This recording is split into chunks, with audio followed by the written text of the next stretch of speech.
बिस्मिल्लाहिर्रहमानिर्रहीम। Let's study about the infrahyoid muscles. And infrahyoid muscles वो muscles होते हैं जो कि हमारी इस हायोइड बोन के नीचे लाया करते हैं। ठीक है। अच्छा, अब इसमें हमारे पास कुछ डीप मसल्स हैं, 2 डीप मसल्स हैं एंड 2 सुपरफिशियल मसल्स हैं। यहाँ पे भी नज़र आ रहे हैं। जो सुपरफिशियल है उसमें हमारे पास क्या है, दैट इज स्टर्नोहायोइड एंड ओमोहायोइड। ठीक है। यहाँ पे इन्होंने लिखा हुआ है कि स्टर्नोहायोइड यानी कि स्टर्नम से स्टार्ट हो रहा है। ठीक है। स्टर्नम में कहाँ से, दैट इज मेन्यूब्रियम। ठीक है। एंड क्लेविकल से स्टार्ट हो रहा है। ठीक है।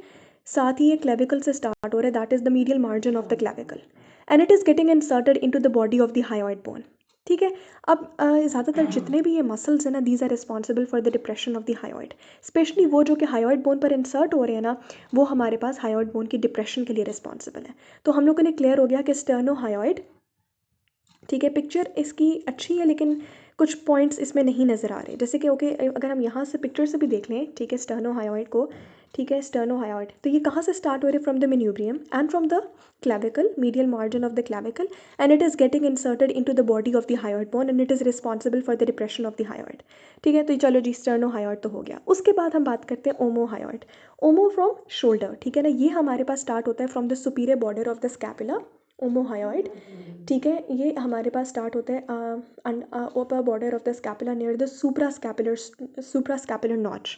जब आपने जल्दी जल्दी याद करना हो तो आप बस ये कह लो कि भाई superior border of the scapula, या फिर अगर आपने याद करना ही है तो आप कर लो कि सुप्रास्कैपुलर नॉच, और उसके एडजॉइनिंग सुप्रास्कैपुलर लिगामेंट से आता है।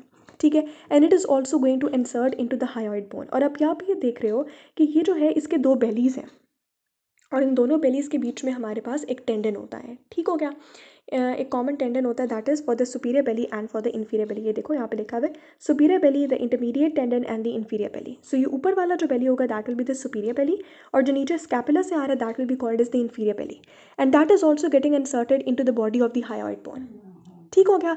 और ये वाला जो है, ये वाला जो हायोइड, ये इसका क्या काम है, it is actually responsible for the depression of the hyoid. ठीक है। For the retraction of the hyoid and it is studies the hyoid. ठीक है। आपके हायोइड को डिप्रेस करता है। आप इतना भी याद कर लो ना कि it is responsible for the depression of hyoid, तो बहुत है, लेकिन बुक में लिखा हुआ है कि depresses the hyoid bone following it's elevation during swallowing और इन वोकल मूवमेंट्स। ठीक है।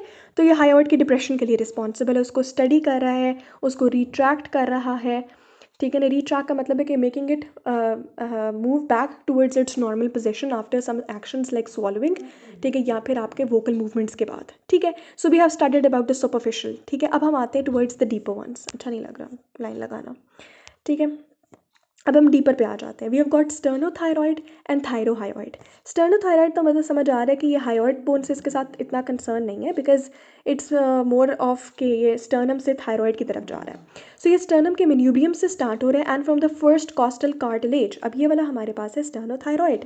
इसमें ना हमें कॉस्टल कार्टिलेज नहीं नज़र आ रहा है क्योंकि यहाँ पे सिर्फ क्लैविकल ड्रॉ हुई हुई है, बट येस ये आपके मेन्यूबियम की पोस्टीरियर सर्फेस से आ रहा है and it is also coming from the first costal cartilage and it is getting inserted on to the oblique line of the thyroid cartilage. जो आपका थायरॉयड कार्टिलेज होता है लेरिंग्स का, ठीक है, वहाँ पे हमारे पास और मसल्स भी होते हैं, 3 मसल्स होते हैं, स्टर्नोथायरॉयड, थायरोहायोइड, ठीक है, एंड थायरोफिरिंगिस। आई गेस ये 3 थे। ठीक है। थायरोहायोइड देख लेना भाई, मैंने गलत ना बता दूँ। अच्छा, और इसके अलावा इसका क्या काम है, obviously because it's getting inserted into the thyroid cartilage of the larynx, so it is responsible for the depression of the larynx. Make sense. ठीक हो गया।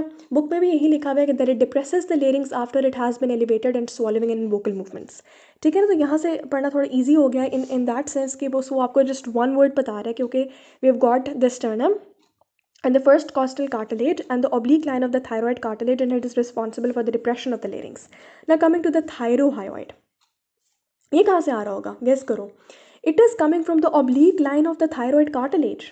इट इज़ कमिंग अप, जहाँ पे स्टर्नोथायरॉयड एंड हो रहा है वहाँ पे थायरोहायोइड स्टार्ट हो रहा है। So thyrohyoid is coming from the oblique line of the thyroid cartilage and it is getting inserted into the body. इनमें से कोई भी ऐसा नहीं है इन चारों में से जो कि greater cornua lesser cornua of the hyoid पे हो, सारे के सारे बॉडी पे ही हैं। और जो थायरोहायोइड है, ठीक है ना, ये लेरिंग्स को क्या करे, एलिवेट करे। देखो इसकी डायरेक्शन ऊपर की तरफ है, तो लेरिंग्स को क्या करे, एलिवेट करे, और हायोइड को क्या करे, डिप्रेस करे। So it is responsible for the depression, ठीक है, of the hyoid bone and the elevation of the larynx. ठीक है। तो आई होप अब आपको क्लियर हो गया है इंफ्राहायोइड मसल्स।